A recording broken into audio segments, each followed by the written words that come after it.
Ker je kot rečeno danes misijonska nedelja, bomo zdaj k besedi povabili tako imenovane potovce Mateja in Rebeko, ki odhajata misijone z skupinami mladih, bo ta sama kaj več povedala o tem. Ne? Hvala za besedo. Sva Rebeka in Matej, tam je z nami tudi Cingara, bo na koncu povedala nekaj poznanili. Tako je, letos poletje se je odpravili v Atenjo, našo ekipo. Malo povem program Pota. Se sliši? Se. Program Pota je program, ki omogoča mladim živeti misijonsko življenje doma in po svetu. In tako so se letos odpravili naši prostovoljci v Makedonijo, Ukrajino, Kenijo in Južnoafriško republiko. Tam so pomagali misionarjem ali pa tem gostiteljem, imeti razne oratorije, prigraditi, take zadeve. In tudi letos je naša spremljevalna ekipa, ki smo prostovoljce pripravljali tekom celega leta, odločila, da gre v Kenijo, zaradi tega, ker smo tam spoznali, v bistvu bil že prej v Sloveniji ta gostitelj, Padre Imo, se reče v angleščini, oče Imo. In smo šli k njemu pogledati, da spoznamo, kakšno bo tam delo, ker pač na novo bil naš gostitelj. Tamle bo tudi par slik se prikazalo, to je tudi oče Imo na sliki. Tako smo se potem dol odpravili v Kenijo za en teden. Smo šli k njemu na obisk pomagati. On nam je malo razkazal potem tudi okrog po tistem njihovem koncu. In ko smo prišli dol v Kenijo, smo nekateri, eni bolj, eni manj, doživeli nek tak kulturen šok, ker pač ne poznamo njihove kulture tako dobro. In nismo navajeni v bistvu. Sicer marsikaj se vidi po slikah, pač prek interneta, marsikaj lahko najdeš, ampak polka enkrat res prideš dol v to okolje, ko doživiš vse to, se te čisto drugače dotakne. Naprimer, tam ceste so res slabo urejene, imaš to hitro cesto, peljejo vozniki zelo hitro, zraven kar pešci hodijo posod. Če ne vem, to mogoče že vozilo po jugu Italije, tam recimo promet je še enkrat slabši. Naprimer, tudi policajem težko zaupaš zaradi korupcije, ampak spet ni vse to podobno. So tudi veliko dobrih stvari je dol iz Kenije, ker se lahko tudi mi marsikaj naučimo od njih. Zdaj pa malo še Rebeka povedala, kaj smo tam dol počeli. Se pravi, mi smo tam, kot vidite tudi na slikah, izpeljali oratorij in po naključju je danes tudi evangelij bil tak, kot je bila tudi naša tema oratorija in sicer Jezusovi čudeži. Pa smo delali tam z mladimi, pobirali in urejali smo tudi okolico, pobirali smo smeti, delali smo z mladimi iz ulice, ki živijo tam v nekem centru, delali smo z otroci z motnjami v duševnem razvoju in pa z gluhimi. Zdaj bi pa še povedal malo o našem gostitelju, malo več, torej očetu Imotu. On nas je zelo odprtosrčno sprejel, res je dober človek, zelo pogumen tudi. Ima starša, eden je iz Etiopije, drugi iz Turkane, iz te pokrajine, kjer smo mi bili, to je se pravi severo-zahod Kenije. Zelo je pogumen, pri 12 letih je za iniciacijo ubil leva. Bil je musliman tudi, spreobrnen v krščanstvo, po naključju je potem prišel tudi v semenišče in tako postal duhovnik, zdaj pač duhovnik v tej skupnosti St. Napetet Parish. Trenutno je, mislim, da v Avstriji, prišel spet nazaj v Evropo, bo prišel tudi v Slovenijo, ker gre potem naprej študirati v Rim na doktorat, tako da je tudi zelo razgledan človek. In on v tem svojem okolišu v Lodvarju, tam, kjer smo mi bili, on zna prijeti za stvari in delati s tem, kar ima. Naprimer, povedal nam je eno zgodbo, zelo zanimivo. Enkrat je peljal neko hrano s svojim terencem v neko oddaljeno vas in sta dva fanta začela streljati na njega v tistem avtu in on se ustavi, počela sta mu gumo, gre ven in začne se dreti na tiste, da kaj delate, pač počela sta mi gumo pridite zdaj, ne pa mi pomagate to popraviti, jaz moram to hrano naprej peljati. Ne. In one dva čisto zaprepadena, pač, ker nista pričakovala, da bo nekdo, na katerega se streljala, prej ustavil in pač pristopil do njiju. In dejansko sta bila to presenečena, sta pol prišla do njega in mu popravila to gumo popraviti. Zamenjala so gumo, potem si pa rekel, zdaj pa pridite, pokažite, ki živite, gremo zdaj v vašo vas. In sta dejansko šla z njemu, so prišli v njihovo vas in med to njihovo vasjo in eno drugo njegovo vasjo so bili stalno neki nemiri. So se streljali med sabo in on je zdaj prišel v to njihovo vas, vzel to hrano, ki jo imel v sabo in jo prinesel med njih. In poklicno in počasno začeli prihajati ljudi iz počven in je začel pač dialog med njimi in to njihovo vasjo. In to hrano, ko je prinesel, hrana tam to, da obeduje skupaj, da je skupaj, pomeni pač tak mir, se pravi prijateljstvo. In tako je pač večkrat se pol dobili, večkrat so jedli tudi skupaj in je naredil mir, se pravi, med tema dvema vasnima. In on tudi s kakršnimi problemi se sooča, tako išče rešitev. Naprimer, bile so neke starejše gospe v vasi, ki je vedel, da njihovi sinovi si gradijo neke velike hiše, ti njihovi starši ostareli pa so tam in nobene skrbi za njih.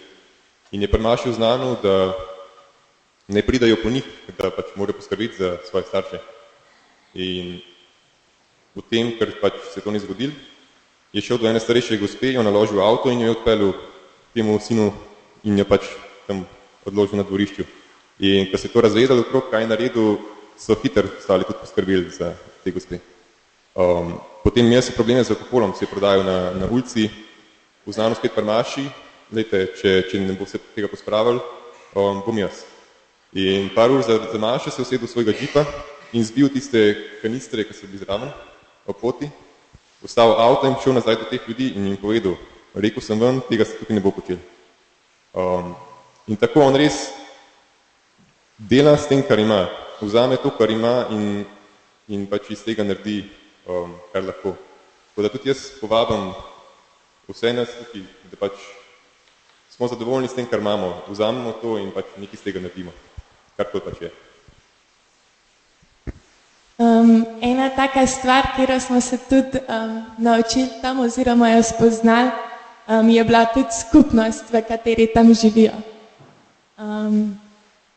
In sicer spomnim se, ko smo delali v centru za otroke iz ulice, to lahko vidite točno na tej sliki, in bila je tam ena deklica, stara približno 1 leto, in ostala starejša dekleta so za njo skrbela, kot za svojo sestro.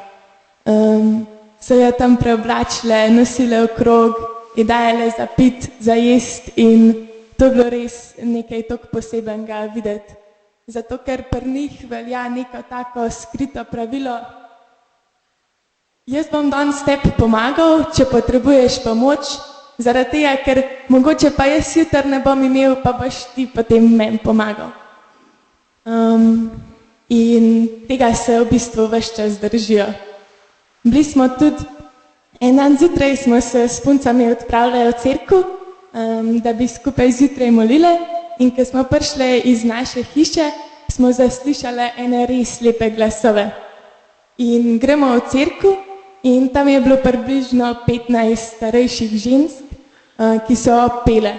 In v bistvu smo se sam prepustili tistim glasovom in čez nekaj časa so te ženske z nasmejanimi obrazi, mahale so, nam dajale roke, zapuščale cerkev in mi smo se sprašvali v bistvu, kaj so pele. In smo vprašali našega gostitelja, kaj so one zjutraj delale in je rekel, vsak dan zjutraj se te ženske skupaj zbirajo, da molijo rožen venc. Ampak ne samo to, da ga molijo, one ga celo pojejo. In tako smo tudi mi se pol zbirali vsak dan skupaj z njimi pri molitvi rožnega venca.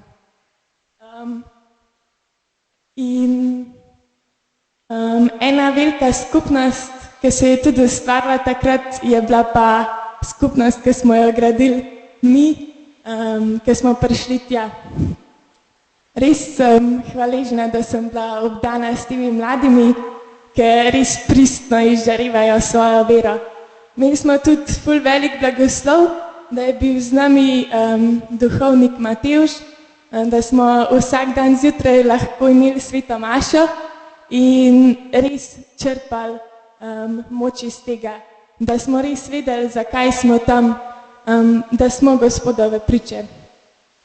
In tako skupnost si želimo ustvariti tudi tukaj v Sloveniji in delati na tem tudi tukaj. Spomnim se tudi enkrat, ko se je zgodil en nepričakovan dogodek in smo bili vsi zelo potrti in smo sedeli v sobi na tleh in čisto nobena beseda v tistem trenutku ni pomagala. In takrat je en rekel, pa dajmo zmoliti, ne? In smo se prijeli za roke in takrat se je res čutila ono, kaj Bog rekel, tam, kjer sta 2 ali 3 zbrani, tam sem jaz sredi med njimi. In ja, mi si želimo tudi sem, kot je že na začetku Maše Marjan povedal, želimo biti misionarji tudi tukaj v Sloveniji, ker vemo, da vsi mladi si želijo imeti skupnost in želijo iskati Gospoda. Ja.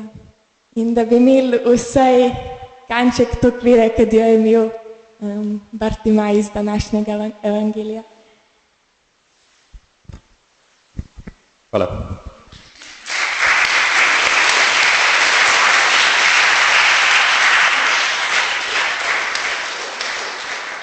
Hvala vam res za močno pričevanje in upam, da se nas bo kaj prijelo, ta vajna spodbuda. Torej, mladi nas spodbujajo, starejše, da se spreobrnemo malo tudi v misijonskem smislu.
Zdaj pa vabim še Tinkaro, da bo nekaj še povedala o potih.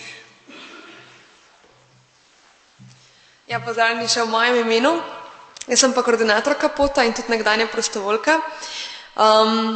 Ja, v letošnjem letu smo pri Pota izvedli 5 projektov, 2 v Keniji, 2 v Ukrajini in enega v Južni Afriki. In skupnimi močmi smo za letošnje misijone zbrali kar 53 000 evrov, ki so bila pa v celoti namenjena za misijone. Tako da se vsem zahvaljujem, ki ste na kakršenkoli način prispevali zraven. Na naši spletni strani si zdaj lahko pogledate, kam vse so bila namenjena sredstva, se pravi pota.si.